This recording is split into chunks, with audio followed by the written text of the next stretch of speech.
Voi ce faceți? Uite, mie mi s-a terminat hârtia igienică și m-am gândit să merg la magazin să-mi încerc norocul. Ce ziceți, am șanse? Vă pup! Țineți-mi pumnii să găsesc! Ciao!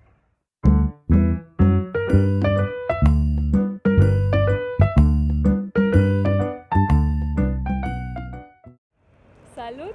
M-am întors! Nu am găsit hârtie igienică, nici Lidl și nici Kaufland nu aveau, dar în schimb am găsit role de bucătărie. Ce credeți cum o fi?